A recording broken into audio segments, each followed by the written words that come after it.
मार्गीमध्ये आपल्या सगळ्यांचं स्वागत आहे. आपले जे राज्यसेवा मुख्य परीक्षेचे आपण लँग्वेजचे पेपर डिस्कस करत आहोत. त्यात आपण 2015चा आजचा जो पेपर आहे तो आपण डिस्कस करणार आहोत. तो मराठीचा आहे की जो पॅटर्न बदलला आहे त्यातला तो शेवटचा पेपर होता की 50 मार्काला एसे असणारा हा जो पेपर आहे तो हा शेवटचा पेपर होता. यानंतर तो पॅटर्न बदलला. मराठीचा आपल्याला दिसतंय स्क्रीनवरती की आपल्याला विचारलेला जो प्रश्न आहे पहिला तो आहे की दिलेल्या विषयावर 1000 शब्दांचा निबंध लिहा. ह्या दोन फरक आपल्याला दिसत आहेत की एकच टॉपिक दिला तुम्हाला आणि त्याच वरती निबंध लिहायचा आहे. आणि दुसरं म्हणजे 1000 शब्दांचा निबंध आहे आणि 50 मार्काला आहे. आत्ताचे जे आहे ते 400 शब्द आहेत आणि 25 मार्काला आहे. तर हा बदल शेवट 2015 मध्ये झालेला आपल्याला पाहायला मिळतो. तर आपल्याला दिलेला टॉपिक आहे तो बघूया आपण. काय म्हटलंय की भाषेचं व्याकरण म्हणजे भाषेचे चारित्र्य हा आपल्याला दिलेला टॉपिक आहे. आता व्याकरण भाषेचं व्याकरण म्हणजे काय याचा आपल्याला एक सेन्स पाहिजे. व्याकरणाची व्याख्या काय नेमकी ते जे आहे ती की भाषा कशी असावी किंवा एका विशिष्ट परिस्थितीत केलेलं भाषेचं नियमबद्ध जे आहे ते वर्णन म्हणजे व्याकरण असतं. एका विशिष्ट परिस्थितीत आता ते त्याच प्रकारे असेल असं नाहीये, तर ते महत्वाचं आहे. आणि व्याकरण ही खूप नंतरची गोष्ट आहे, भाषा त्या अगोदरची गोष्ट आहे. त्यामुळं ते चारित्र्य असं म्हणेल असं म्हणता येईल असं आपल्याला म्हणता येत नाही. भाषेचे चारित्र्य व्याकरण नसताना देखील भाषा होतीच की. आणि भाषेचे वेगवेगळे आहेत की प्रकार जे आहेत ते की मानवेतर भाषा आहे आणि मानवांची भाषा आहे. मानवेतर भाषेमध्ये व्याकरणाचा जो जे घटक आहेत त्यामध्ये आपल्याला काही फारसं पाहायला मिळत नाही व्याकरणाचं जे आहे ते. आणि भाषा यायचं म्हणजे व्याकरण शिकलं पाहिजे असंही नाही आहे का. म्हणजे भाषा म्हणजे ससूर आहे साधारणतः. या अभ्यासक कोण कोण आहेत भाषेबाबतचे? ससूर आहे, चॉम्स्की आहे, ते आपल्याला माहिती आहेत का साधारणतः. मग किंवा मोके दामलेंचं लेखन आहे मराठीतलं. अर्जुन वाडकर आहेत. आपल्याला समजा फक्त मुळा वाळिंबे माहीत असतील पण हे महत्वाचे आहे. समजा राजवाड्यांचं काही लिखाण आहे, विका राजवाड्यांचं भाषेचं व्याकरणाबाबतचं जे लिखाण आहे तर ते महत्वाचं आहे. आता हे जे सगळे यातले जे हे जे अवतरण चिन्ह दिसते आपल्याला तर हे सगळं आहे ते वासाहतिक आहे. म्हणजे मराठी भाषेबाबत जर स्पेसिफिक बोलायचं झालं तर त्यात कोण आहे ते विल्यम कॅरे आहे. विल्यम कॅरे नावाचा मिशनरी होता, त्याच्यामुळे सगळी विरामचिन्ह जे आहे ती मराठीला देण्यात दिलेली आहे. त्या अगोदर जर मराठी भाषा बघितली तर आपल्याला फक्त विसर्ग आणि दंड हे दोनच चिन्ह आपल्याला यामध्ये दिसतात.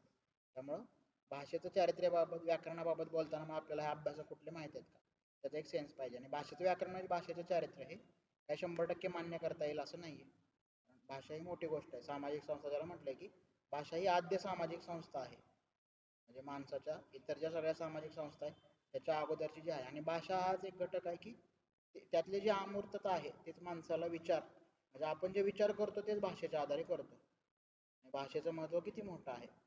विचार आपण भाषेच्या आधारे करतो. कोणताही विचार आपल्या मनात येतो मग तो कोणता किंवा फिक्शन नॉन फिक्शन बाबत तुम्ही विचार करता जेव्हा फिक्शनचा विचार मांडला जातो तेव्हा तो भाषेच्या अंगानेच मांडला जातो. जे आजवर कुणीही कल्पना केलेली नाही अशाची कल्पना देखील आपण आजवर जे आपण भाषा वापरतो त्याच्या आधारे करत असतो. तशा अर्थाने आपल्याला हे करायला भाषेबाबत काय म्हटलं जातं की language is a dialect with army and navy. भाषेचं जे आहे की भाषा का मोठी असते किंवा मराठी भाषेवर पण आपल्याला नंतर पण असं विचारून झालेलं आहे. मराठी भाषा अभिजात करण्याबाबतचे जे काही समिती नेमली होती त्या वर्षी तो आपल्याला विचारलेला एसे होता मराठी भाषेचा जो आहे तो आपण डिस्कस केला आपल्या व्हिडिओ सिरीजमध्ये. तर मग त्याचा एक आपल्याला सेन्स की भाषेबाबत काय म्हटलं जातं की language is a dialect with army and navy. ह्याचा अर्थ काय तर तुमचं कर्तृत्व त्या प्रकारचं लागेल तर तुमच्या डायलेक्टची भाषा होऊ शकते. हे जे आहे बोली तुमच्या बोली भाषेची प्रमाण भाषा होणं जे आहे त्याच्यासाठी काय लागेल तर आर्मी आणि नेव्ही लागेल. पुण्याची भाषा प्रमाण का झाली उदाहरण आपल्याला समजून घेण्याचं सांगायचं तर एक आहे की पुणे हे राजकीय केंद्र होते 18व्या शतकात 18व्या शतकात. दुसरं आहे 19व्या शतकातलं प्रबोधन.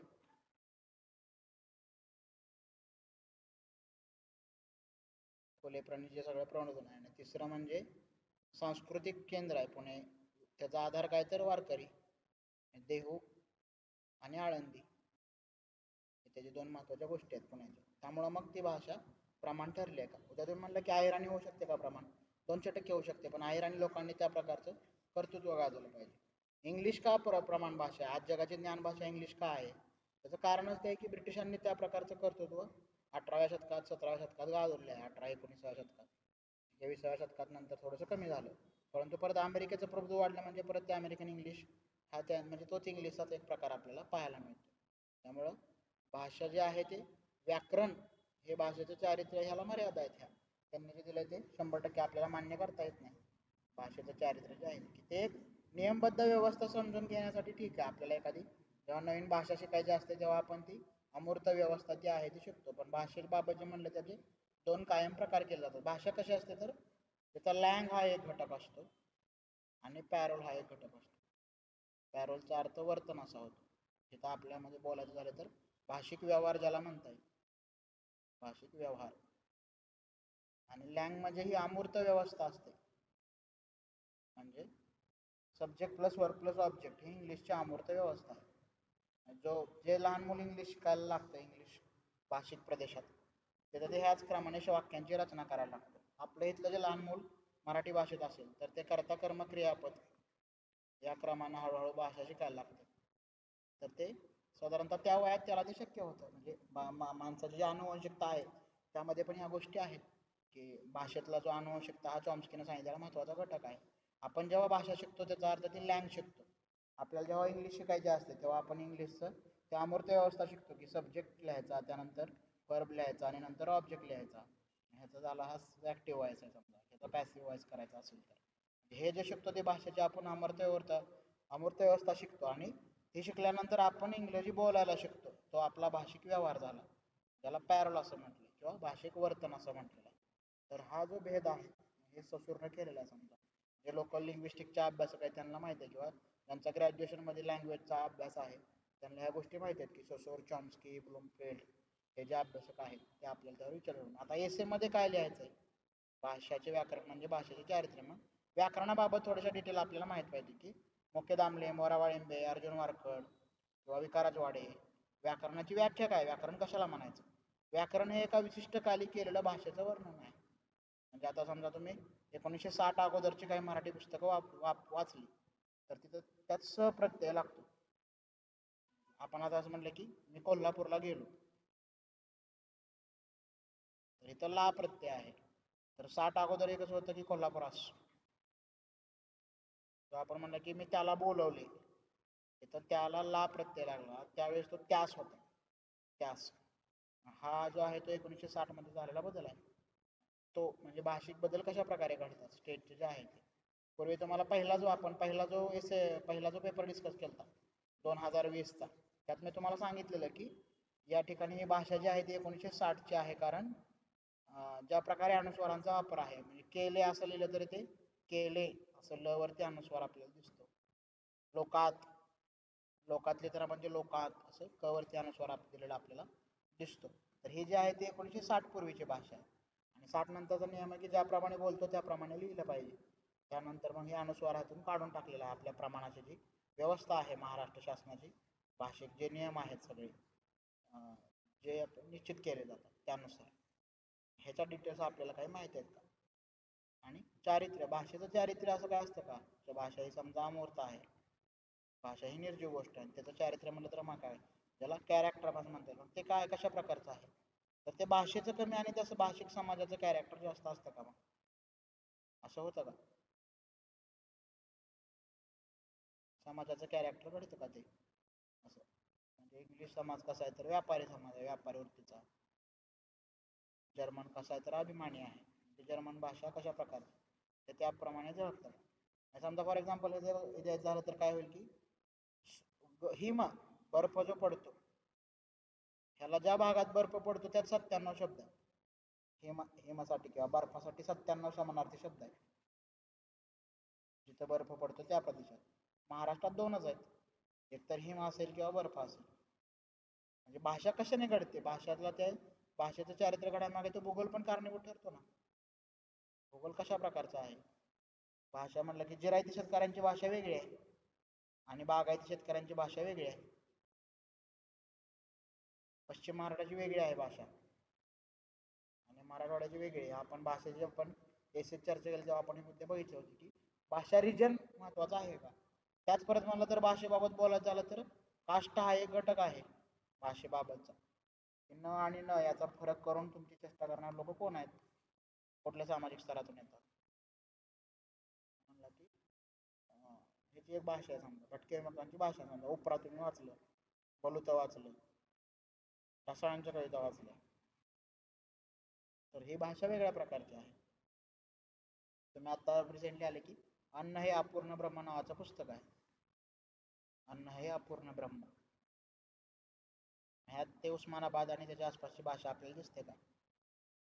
उस्मानाबाद लातूरच्या आसपासची भाषा ते आपल्याला त्यामध्ये दिसते का? समजा धग वाचलं तुम्ही उद्धव शेळकेंचं, किंवा तुम्ही ते हे निशाने डावा अंगठा वाचला, किंवा तो सिनेमा बघितलाय, त्यातले जे वराडे आहे ते कशा प्रकारचे आहे भाषा, किंवा हे प्रत्येकाचं वेगवेगळं आहे. चंदगड जर भाषा बघितली चंदगडची, तर चंदगडच्या भाषेवर जो कानडी प्रभाव आहे तो दिसतो आपल्याला, चंदगडच्या भाषेवर.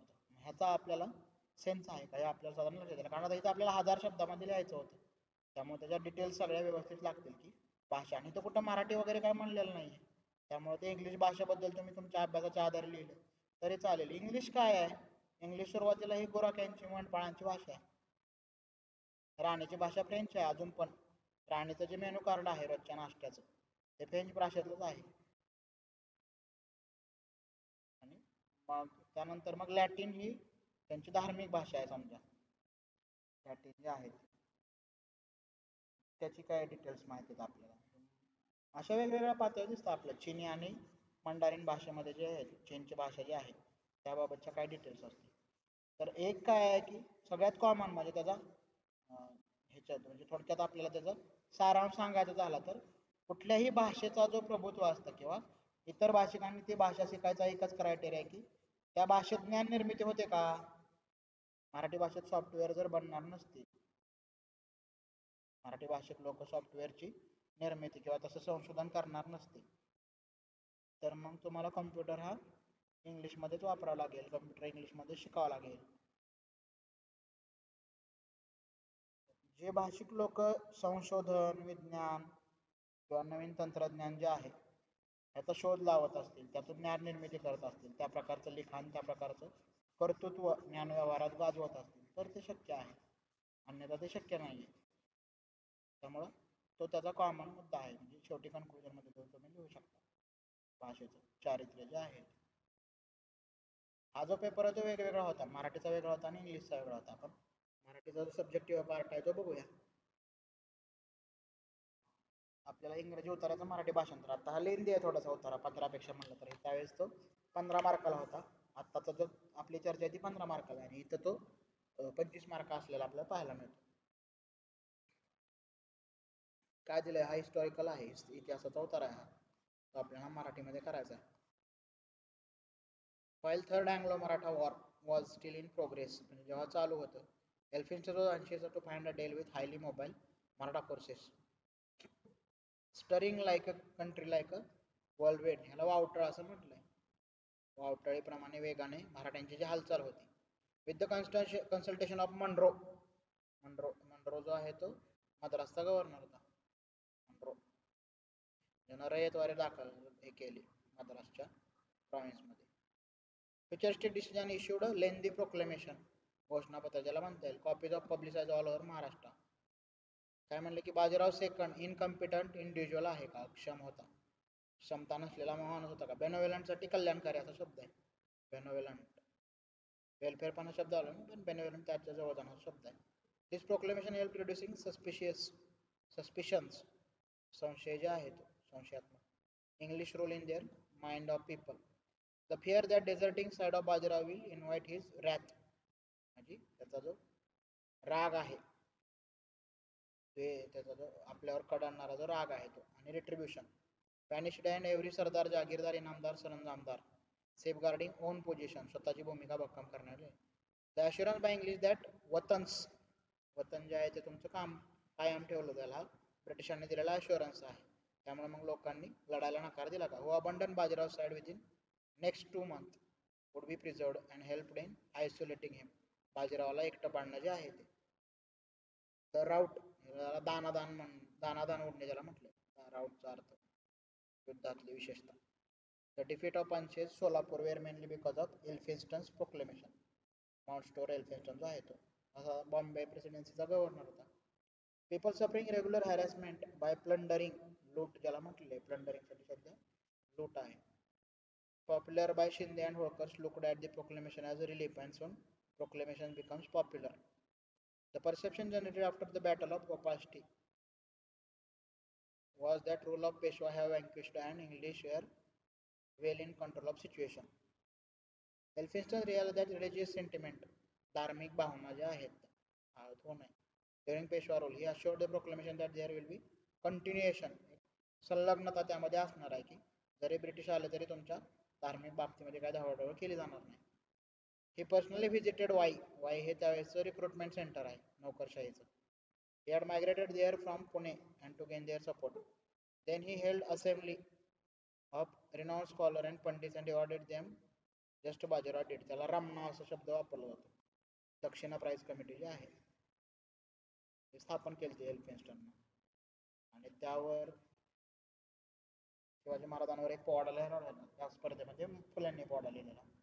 आफ्टर प्लॅकेटिंग ब्राह्मण्स शांत करणं जे आहे. The next important group that matters was Marathas.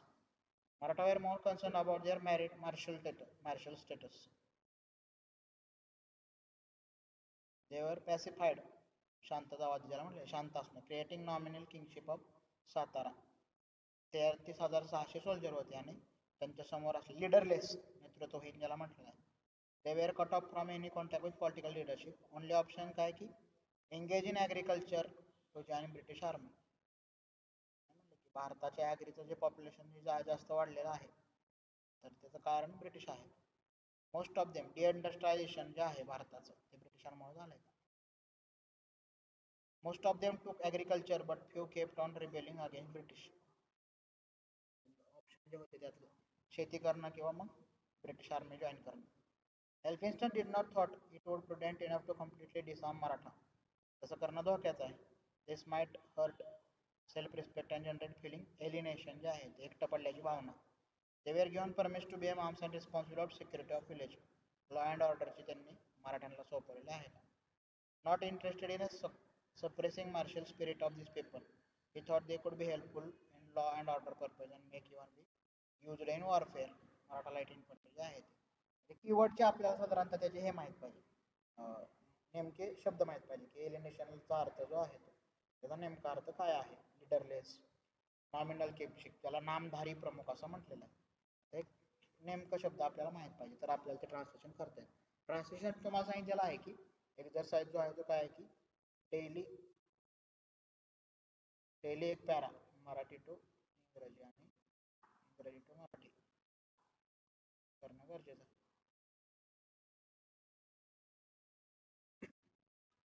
एक तृतीयांश सारांश 15 मार्काला आहे. पूर्वी होतंय 15ला, आता 10 मार्काला येते. आणि पॅराग्राफ पण लेंदी होता तो आता बारका झालेला आता येतो.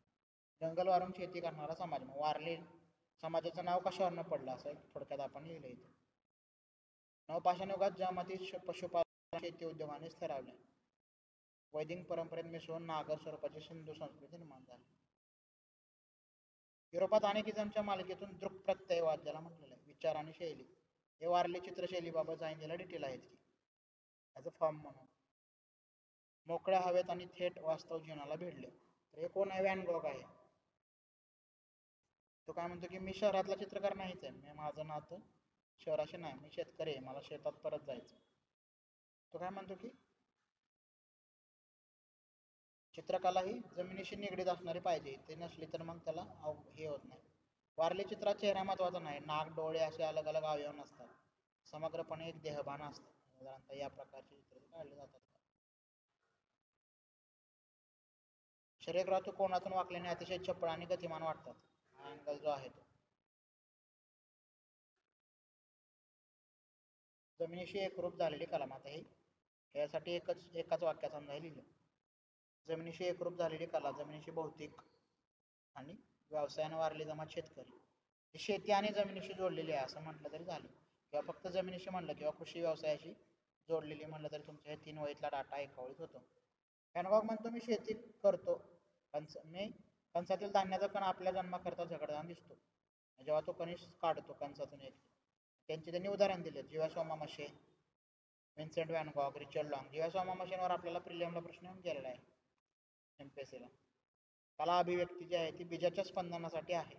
बीज आणि त्याचा अफाट अवकाशी शेती हे चित्रकार आहेत.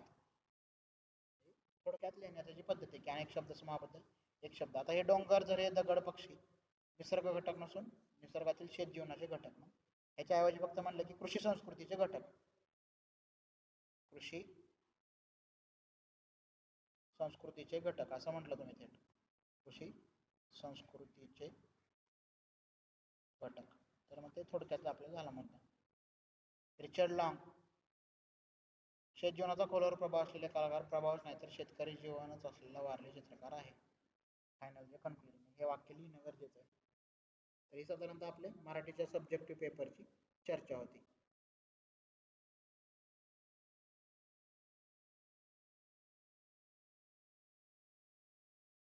इंग्लिशचे मुद्दे बघूया काय काय दिलेले आहेत. सेम त्याच प्रकारे पॅटर्न आहे जसं मराठीचा होता तसा, की 50 मार्काला एसे आहे, एकच एसे आहे आणि तो 100 मार्कांसाठी लिहायचा आहे. तर काय म्हणलं की politics without ethics is a disaster. हे जे आहेत ते गांधीजींचे 7 सोशल सीन्स आहेत. गांधीजींनी सांगितलेले 7 सोशल सीन्स. ह्या तिथं काय म्हणलं की पॉलिटिक्स विदाउट प्रिन्सिपल हे एक पाप आहे, गांधींनी सांगितलं. इतर 6 पाप आहेत की wealth without work, wealth without work. त्यानंतर प्लेजर विदाउट कन्सायन्स, विवेक जागा पाहिजे तसं असताना तुम्ही उपभोग घेणं ठीक आहे, कन्सायन्स त्याला म्हटलेलं आहे. त्यानंतरचं आहे कॉमर्स विदाउट मॉरॅलिटी, नीतीशिवायचा जो व्यापार उदीम आहे ते पाप आहे. Science without humanity, science without humanity.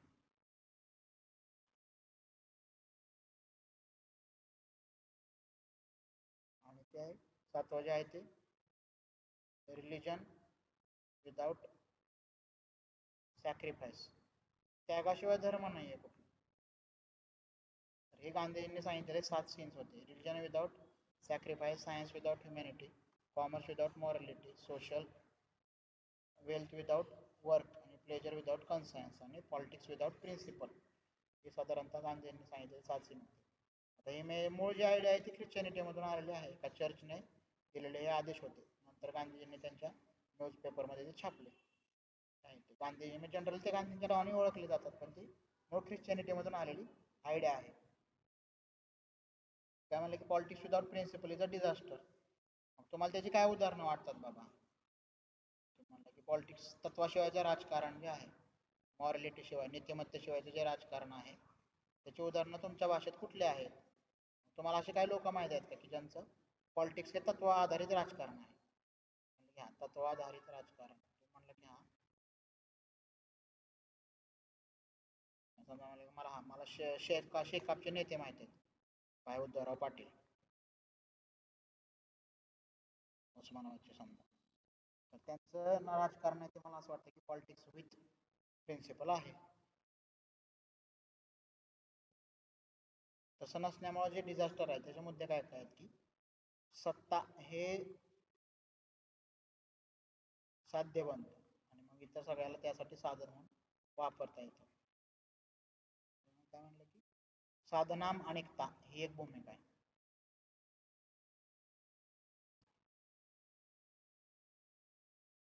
साधना अनेक असू शकतात एका साध्याकडे जाण्यासाठी. गांधीजी काय म्हणतील नाही की साध्य हेच साधन आहे. गांधींनी काय म्हणलं की पॉलिटिक्स हे माझ्या राजकारण हे माझ्या मोक्षप्राप्तीचं साधन आहे.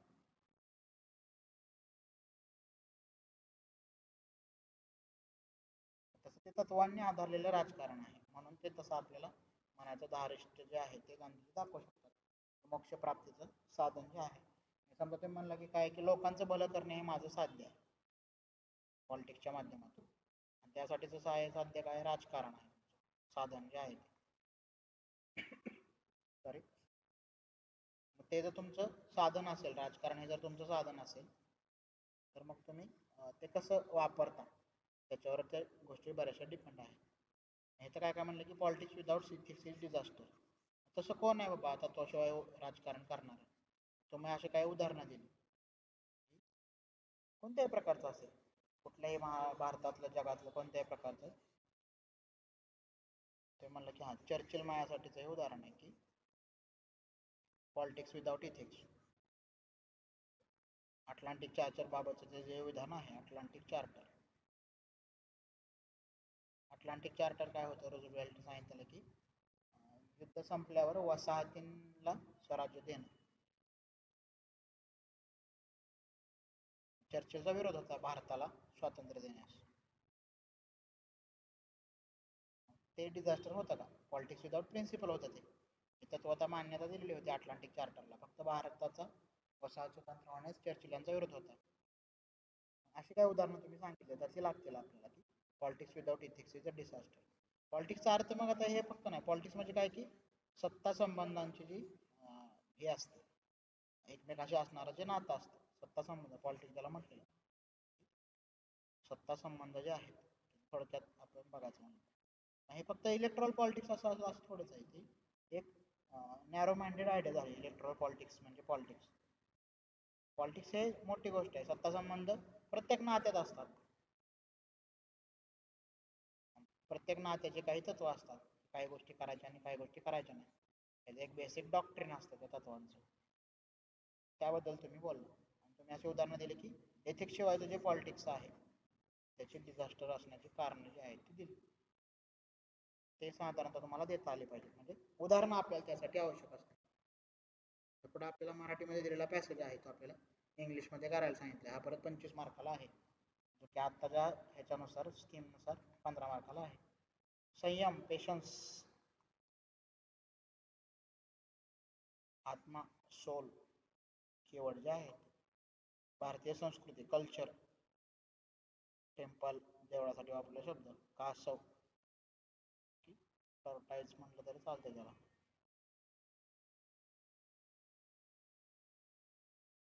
मृत्युंजय हे शंकराचं जे नाव आहे त्याच प्रकारे वापरलं चालेल. सेन्सेस अवयव जे आहेत, ज्ञानेंद्रिय किंवा अवयव जे आहेत ते. गुरुस्थानी, आता गुरुसाठी एक्झॅक्ट शब्द नाहीये, टीचर हा वापरतो पण तो शिक्षकासाठी वापरतो आपण. गुरु हा शब्द बऱ्याचदा इंग्लिशमध्ये पण आता रूढ झालेला आपल्याला पाहायला मिळतो. ज्याप्रमाणे पंडित हा शब्द इंग्लिशमध्ये रूढ झाला किंवा लूट हा शब्द इंग्लिशमध्ये रूढ झालेला. गुरु हा देखील शब्द एक गुरु वगैरे असे प्रकार शब्द वापरले जातात इंग्लिशमध्ये. इंद्रियांचे स्वामी व्हा, त्याच्यावरती आपल्याला गाजवता पाहिजे की आपल्या ताब्यात असणे जे आहे त्याबद्दल म्हणलेलं आहे. आधी स्वतःचा स्वामी होणं आणि मग जगाचे स्वामी आहे ते डिटेल आहेत.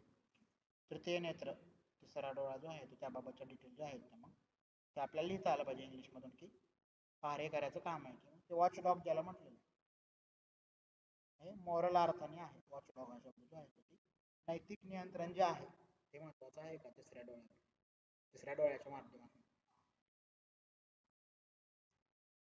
जिभेने वाटेल ते नाही बोलता कामा, नाही खाता कामा, माझ्या हाताने वाटेल ते कामा, म्हणजे इंद्रिय बैल जे आहेत. नाही तर जनरली डायरेक्ट आहे असा शब्दप्रयोग वापरला जाणार. इंद्रिय माझा जीवनरथ खड्ड्यात न घालता प्राप्तव्यस्थानी नेते. त्या इंद्रिय रूपी बैलाला आपल्या आत्म्याचं जे आहे ते हे लागेल, म्हणजे ओढून घेऊन जे आहे संयम जो आहे तो लागेल. ज्ञानेश्वरीमध्ये योगाचे वर्णन करताना फार सुंदर ओव्या लिहिलेल्या आहेत. आता ओवीला इंग्लिशमध्ये काय म्हणायचं तर नाही ते फॉर्म. ओवी हे द फॉर्म ऑफ पोएट्री. त्यासाठी कपलेट हा शब्द ठीक आहे, म्हणजे त्यातल्या त्यात जवळ जाणार जरा म्हटलं. कपलेट या 2-3 ओळीत लिहिलेले आहेत. योगी म्हणजे कर्मयोगी. आता कर्मयोगीला परत मारा इंग्लिश शब्द नाहीये, तो त्याच प्रकारे वापरला पाहिजे. कर्म ही संकल्पना इंडियन आहे. कर्म हा शब्द इंग्लिशमध्ये त्याच प्रकारे स्वीकारलेला आहे की ARMA.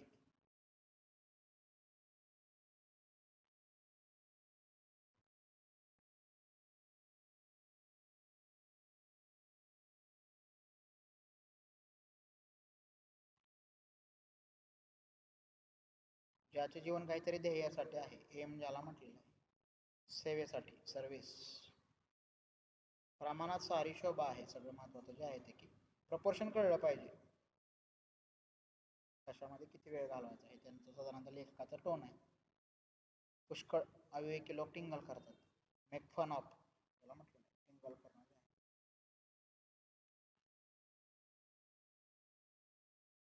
स्वातंत्र्याचा अर्थ जो आहे तो की फ्रीडम,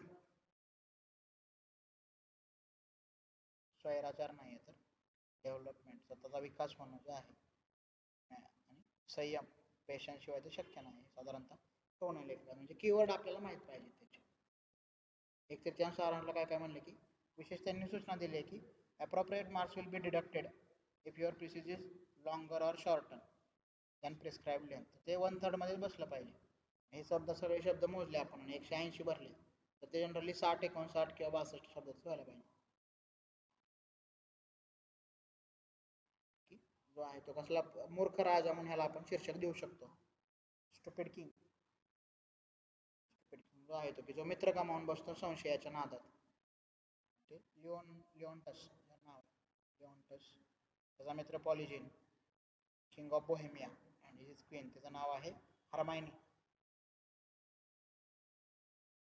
तो मराठी सारांश झाला तर काय सांगता येईल की ह्यानं ह्याला बोलवलं आहे लिओनटसनं आपल्या इथून काही दिवस राहण्याच्या आधी विनंती केली.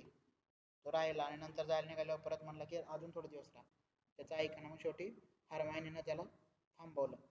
त्याला असं वाटलं की हरमायनी ह्या राजाचे काहीतरी संबंध आहेत आणि म्हणून त्यानं कॅमिलो नावाच्या आपल्या मंत्र्याला त्याला मारण्याचे आदेश दिले. पण कॅमिलोने नंतर सांगितलं की राजा असा असा चुकीचा संशय घेतोय आणि मग आपल्या दोघांच्या जीवाला धोका लक्षात आल्यावर ते दोघे तिथून निघून जातात. तर हे साधारणतः ह्याचा सार आहे. तर मग हा आपल्या भाषेत इंग्रजीमध्ये लिहिणं अपेक्षित आहे. स्टुपिड किंग हे साधारणतः त्याचं असणारं शीर्षक आहे. कीवर्ड आपल्याला जे आहे ते प्रिसाइजली सगळं वाचून घेतलं 2-3दा व्यवस्थित आणि मग त्याचा एक तृतीयांश सारांश केला तरी ते सोपं. ही साधारणतः आपली 2015च्या पेपर चर्चा होती. पुढच्या पेपरच्या पुढच्या व्हिडिओमध्ये आपण भेटूया. त्यामध्ये आपण 2014च्या पेपरची चर्चा करूया. आता मी थांबतो. धन्यवाद.